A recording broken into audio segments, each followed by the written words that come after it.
તૂટવા જઈ રહ્યું છે? આ સવાલ એટલા માટે ઉઠી રહ્યો છે કારણ કે જે અંદરથી સળગી રહ્યું છે તેને હવે દુનિયાની નજરથી છુપાવવું અશક્ય બની ગયું છે. પીઓકેની બંધ ગલીઓમાંથી હવે એવા અવાજો બહાર આવી રહ્યા છે જેણે સત્તાના સિંહાસનને હચમચાવી દીધું. જ્યારે જનતા પોતાના જ હકો માટે રસ્તા પર ઉતરે છે ત્યારે શાસકો તેમને આતંકવાદી કહીને ચૂપ કરાવવા માંગે છે. પણ સવાલ એ છે કે કબૂલાતના આ ખેલમાં હવે નવો વળાંક શું આવશે? શું આ અવાજો હંમેશ માટે દબાઈ જશે કે પછી આ વિસ્ફોટ કોઈ મોટું તોફાન લઈને આવશે? જુઓ આ ખાસ રિપોર્ટ.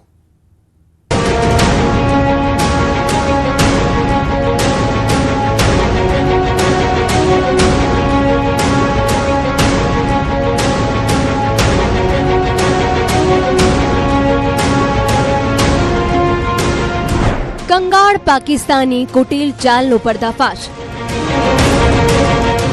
મદદ તો માત્ર એક બહાનું હતું, અસલમાં તો ભીખ માંગવા માટે હાથ ફેલાવવાનો હતો. ઈરાન અમેરિકા ડીલમાં દલાલી ખાવાનો મુખ્ય હેતુ હતો. સમાધાનની આડમાં પાકિસ્તાનનો કમિશન ક્રાઇમ. આ તસવીરો સાબિત કરી છે કે જે દેખાય છે તે હકીકત હોતી નથી. જે નજરે પડે છે તે ધોખો પણ હોઈ શકે છે. પરંતુ જો વાત પાકિસ્તાનની હોય તો જે પણ દેખાય તેને ધોખો જ માનવું જોઈએ. એકવાર ફરી પાકિસ્તાને કંઈક એવું કર્યું જેનાથી એ સાફ થઈ ગયું કે પાકિસ્તાન ગમે તે કરી શકે છે પરંતુ સુધરી શકતું નથી. પાકિસ્તાન ગમે તેટલા પ્રયાસ કરી લે પણ પોતાના નાપાક ઈરાદાઓ અને ચાલાકીઓથી બાજ આવી શકે તેમ નથી. આ તસવીરને ફરીથી જુઓ. શું દેખાય છે? દુનિયાને એવું લાગ્યું કે પાકિસ્તાન ઈરાન અને અમેરિકા વચ્ચે સમજૂતી ઈચ્છે છે. પાકિસ્તાન ઈરાન અને અમેરિકા વચ્ચે યુદ્ધમાં માર્યા જઈ રહેલા લોકો માટે કોઈ પવિત્ર પગલું ભરી રહ્યું છે. સૌ કોઈ આશ્ચર્યમાં હતા કે આતંકવાદ અને નફરત પર જીવનાર પાકિસ્તાનનું દિલ અચાનક આટલું સાફ કેવી રીતે થઈ ગયું. પરંતુ હવે પાકિસ્તાને કંઈક એવું કર્યું જેણે આ તસવીરનું અસલી ચરિત્ર સામે લાવી દીધું. કેવી રીતે? ચાલો જણાવીએ.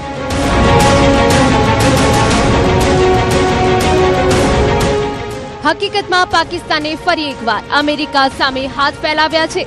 એક રિપોર્ટ અનુસાર આર્થિક રીતે ખાડી ગયેલા પાકિસ્તાનને અમેરિકા પાસે $10 અરબ એટલે કે લગભગ 96,000 કરોડ રૂપિયાની માંગ કરી છે.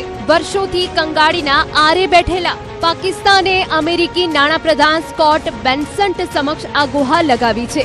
પાકિસ્તાને અમેરિકા સાથે $10 અરબ દ્વિપક્ષીય વિનિમય સ્થિરીકરણ સહાયતા સુવિધાની માંગ કરી છે જેની સમય મર્યાદા 5 વર્ષની હશે. જો કે આંતરરાષ્ટ્રીય નાણાકીય ભંડોળ IMF દ્વારા પાકિસ્તાનને રાહત પેકેજ આપવામાં આવ્યું તો છે પરંતુ તેમાં એટલી કડક શરતો મૂકવામાં આવી છે કે રકમ તો મળી ગઈ પરંતુ તેના અસલી હેતુ એટલે કે આતંકવાદને પોષવાના પ્લાનમાં કોઈ રાહત મળી નથી.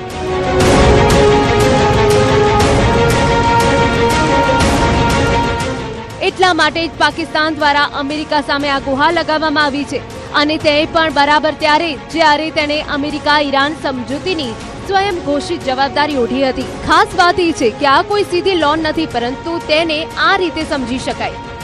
અમેરિકાની મંજૂરી મળવાથી પાકિસ્તાનના વિદેશી હુંડિયામણના ભંડોળમાં વધારો થશે જેનાથી તેને રોકડની તંગીમાંથી બહાર નીકળવામાં મદદ મળશે. પાકિસ્તાની રૂપિયા પરનું દબાણ ઘટશે. બહુપક્ષીય નાણાકીય ભંડોળ પર તેની નિર્ભરતા ઘટશે. અમેરિકા પાકિસ્તાની ચલણને સ્થિર કરવા માટે ડોલર સ્વેપ કે ગેરંટી પ્રદાન કરી શકે છે. હાલમાં બંને દેશોએ આ અંગે કોઈ સત્તાવાર નિવેદન બહાર પાડ્યું નથી પરંતુ રિપોર્ટ્સ માનીએ તો પાકિસ્તાન અમેરિકા પાસે મદદના બદલામાં મદદ માંગી છે એટલે કે માનવીય મદદની કિંમત વસૂલી રહી છે જેને સ્પષ્ટ ભાષામાં કહીએ તો તે દલાલી છે.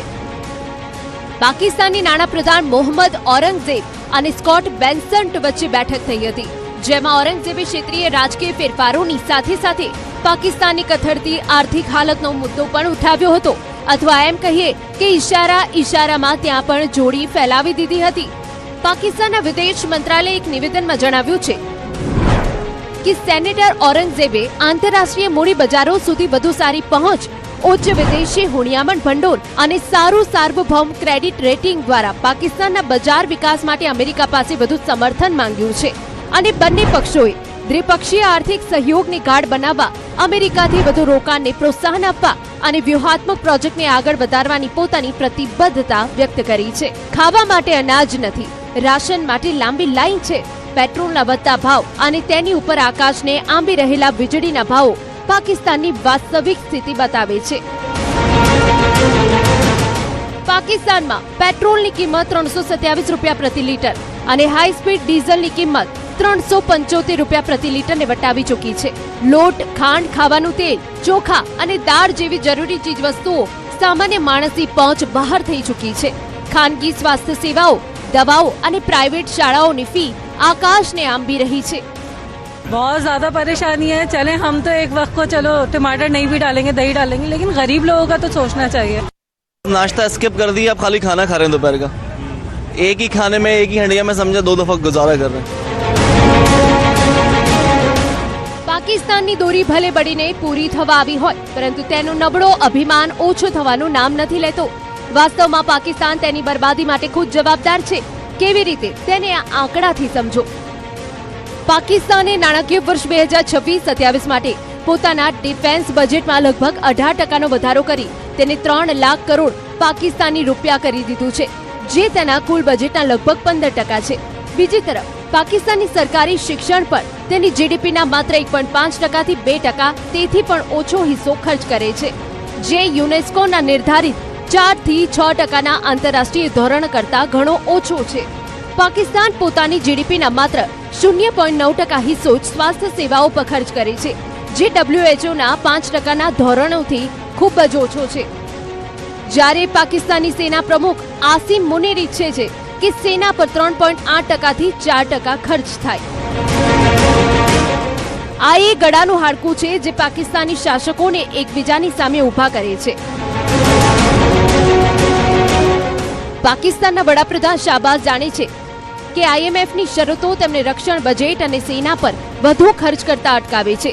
જો લગામ છૂટી ગઈ, સેના પર ખર્ચ વધ્યો અને IMF એ આ જોઈને ફંડ રોકી દીધું, તો પાકિસ્તાનનું દેવાળું ફૂંકાતા કોઈ રોકી નહીં શકે. બીજી તરફ આસિમ મુનીર છે કે તેઓ માનતા નથી. તેમને તો જે જોઈએ તે સેના માટે જ જોઈએ છે. તેનું કારણ આ તસવીરો છે. ચાહે બલુચિસ્તાનમાં ખુલ્લો મોરચો હોય કે પછી POJKમાં મજલૂમ જનતાનું દમન હોય, આ બધા માટે તેમને ફંડ જોઈએ છે.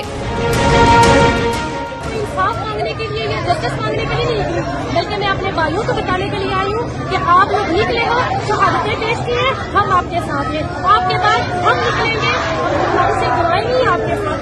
हम जब भी करेंगे हम निकलेंगे, हम आपके साथ स्टैंड लेने के लिए निकलेंगे. अब हम शहादत के लिए तैयार हो चुके हैं. अब हमें किसी चीज का डर नहीं है. जो गोली चलाने वाले हैं मैं उनको बता देती हूँ, अब हमें किसी चीज का डर नहीं है. अब हम आपसे कुछ नहीं मांगेंगे. अब जो कहेंगे हम खुद करेंगे. POJKમાં વિધાનસભાની ચૂંટણી ચાલી રહી છે. 10 ઓગસ્ટે ત્રીજા અને અંતિમ ચરણમાં મતદાન બાદ પરિણામ આવશે, પરંતુ ચૂંટણી દરમિયાન જનતાને જે રીતે કચડવામાં આવી રહી છે તે કંઈક અલગ જ ઇશારો કરે છે. એ સાફ છે કે આસિમ મુનીર ત્યાં પણ પોતાની કઠપૂતળી સરકાર ઈચ્છે છે. तो Azad Jammu Kashmir is no longer Azad. ये कह देना कि हम कश्मीर के साथ हैं और जब उसका प्रैक्टिकल टाइम आए तो हमारी ये हालत है कि मीडिया प्रॉपर्ली रिपोर्ट भी नहीं कर रही. एक बड़ी कमाल की रविश है पाकिस्तान में कि अगर किसी का डिफरेंस ऑफ पॉलिटिकल ओपिनियन हो तो उसे टेररिस्ट करार देंगे, और अगर किसी के रिलीजियस बिलीव्स आपसे मुख्तलिफ है तो वो डेफिनेटली काफिर ही काफिर है. तो इस रविश को ख़त्म होना होगा.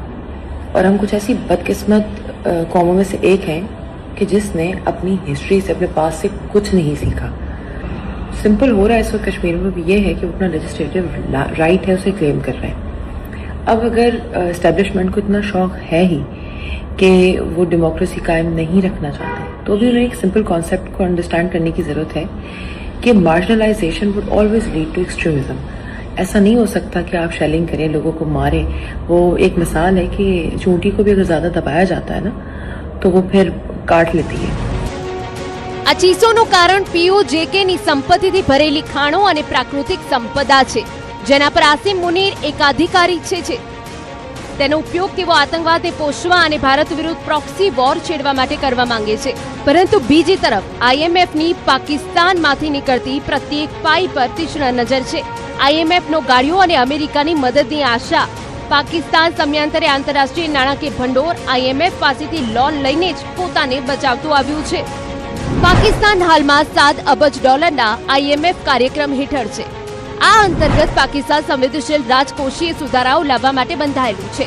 તેમાં જનતા પર ભારે ટેક્સ, સરકારી ખર્ચમાં કાપ અને માળખાકીય ફેરફારો સામેલ છે. વર્ષ 2023માં IMFએ $3 અબજ સ્ટેન્ડ બાય વ્યવસ્થા કરીને પાકિસ્તાનને દેવાળામાંથી બચાવ્યું હતું. બાદમાં IMF એ તેને $7 બિલિયન વિસ્તૃત ભંડોળ સુવિધા આપી. આ સુવિધા હેઠળ પાકિસ્તાનને દેશની સ્થિતિ સુધારવા, દેવું ચૂકવવા માટે વધુ સમય મળ્યો છે. આ ઉપરાંત તેને આબોહવા પરિવર્તન અને કુદરતી આપત્તિઓ માટે વધારાના $1.3 અબજ પણ મળ્યા છે. હવે મદદના બદલામાં મદદની જે ડીલ પાકિસ્તાન કરવા માંગે છે તેમાં જો ટ્રમ્પ હામી ભરે તો પાકિસ્તાન તેના સુકાઈ રહેલા નાપાક મનસૂબાઓને ફરીથી હરિયાભર્યા કરી શકે છે. કારણ કે જો અમેરિકી ટ્રેઝરી આ રકમ રિલીઝ કરે છે તો આ બીજી લોનની જેમ ગણવામાં નહીં આવે, પરંતુ આ $10 અબજ સીધા પાકિસ્તાનની સેન્ટ્રલ બેંકના વિદેશી હુંડિયામણ ભંડોળમાં ઉમેરાઈ જશે, જેને પાકિસ્તાન વ્યાજ સહિત 5 વર્ષમાં પરત કરશે. આ રકમમાં IMFની લોન જેવી કડક શરતો લાગુ પડશે નહીં. થોડા મહિનાઓ પહેલા જ પાકિસ્તાનને IMF પાસેથી લોનનો જે નવો હપ્તો મળ્યો હતો તેને પણ અમેરિકા તરફથી મળેલી ભેટ તરીકે જોવામાં આવ્યો હતો. એટલા માટે જ પાકિસ્તાને આ નવો દાવ ખેલ્યો છે. પરંતુ આ ચાલે પાકિસ્તાનના ચહેરા પરથી નકાબ હટાવી દીધો અને ફરી સાબિત કરી દીધું કે પાકિસ્તાન બીજાના ટુકડા પર પલનારા પરજીવી સિવાય કંઈ જ નથી. ક્યારેક અમેરિકાએ તેને ઉછેર્યો હતો અને પછી ધક્કો મારીને દૂર કર્યો, તો તે ચીનની ગોદમાં જઈ બેઠો, જેના પુરાવા એક રિપોર્ટમાં પણ છે. અમેરિકી મેગેઝિન ધ નેશનલ ઇન્ટરેસ્ટ એ પાકિસ્તાન પર એક રિપોર્ટ બહાર પાડ્યો. આ રિપોર્ટમાં પાકિસ્તાનની બેધારી વિદેશ નીતિ અને આતંકવાદ પરના તેના વલણ પર સવાલો ઉઠાવવામાં આવ્યા. રિપોર્ટમાં કહેવામાં આવ્યું કે અમેરિકાએ IMF અને વિશ્વ બેંક જેવા મંચો દ્વારા પાકિસ્તાન પર દબાણ બનાવવું જોઈએ. અમેરિકાને ભલે એમ લાગતું હોય કે પાકિસ્તાનની વફાદારી ખરીદી શકે છે, પરંતુ પાકિસ્તાન ક્યારેય કોઈ પક્ષનો કાયમી સહયોગી રહ્યો નથી. તેના બદલે પાકિસ્તાન પોતાના હિત અનુસાર ભાડા પર ઉપલબ્ધ થનારી તાકાત તરીકે કામ કરે છે. આ જ નીતિ હેઠળ પાકિસ્તાને અમેરિકા ઈરાન સમજૂતીમાં મદદ કરી છે. આ ભૂમિકા ફ્રાન્સ, જર્મની, બ્રિટન જેવા દેશો ભજવી શકે તેમ ન હતા. આ કામ માત્ર અમેરિકા અને ઈરાન બંને સાથે સંબંધ રાખનારું પાકિસ્તાન જ વધુ સારી રીતે કરી શકે તેમ હતું. બીજી તરફ પાકિસ્તાન ચીન સાથેના પોતાના સોદાનો પણ ફાયદો ઉઠાવી રહ્યું છે. પાકિસ્તાને પોતાનું અસલી સ્વરૂપ દુનિયા સામે ખુલ્લું કરી દીધું છે. તેણે સ્પષ્ટ કરી દીધું છે કે તેની મદદની પણ કિંમત છે, તેની માનવતા વેચાઉ છે અને તેનો માનવીય ચહેરો માત્ર એક ઢોંગ છે. પરંતુ અમેરિકાને પણ તેના આ પગલાંની જરૂર છે. હજુ પણ ઈરાન અમેરિકા યુદ્ધની આગ ભડકી રહી છે અને દુનિયા હજુ આર્થિક સંકટમાંથી સંપૂર્ણપણે બહાર આવી નથી.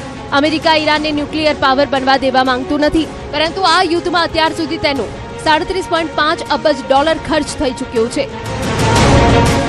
ઈરાનની હાલત પણ સારી નથી અને કોઈ ઝૂકવા તૈયાર નથી. આ જ કારણોસર સમજૂતીવાળી આ ડીલમાં પાકિસ્તાન એક બહાનું બની ગયું છે. એ સંભવ છે કે અમેરિકા ફરીથી પાકિસ્તાનને આગળ કરી વાતચીતમાં વજન ઊભું કરવા માંગતું હોય.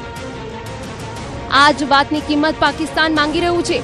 એટલે કે ડીલની દલાલી. હવે એ જોવાનું રસપ્રદ રહેશે કે અમેરિકા પાકિસ્તાનની મદદની આ બોલી સ્વીકારે છે કે પછી કોઈ બીજો રસ્તો અપનાવે છે.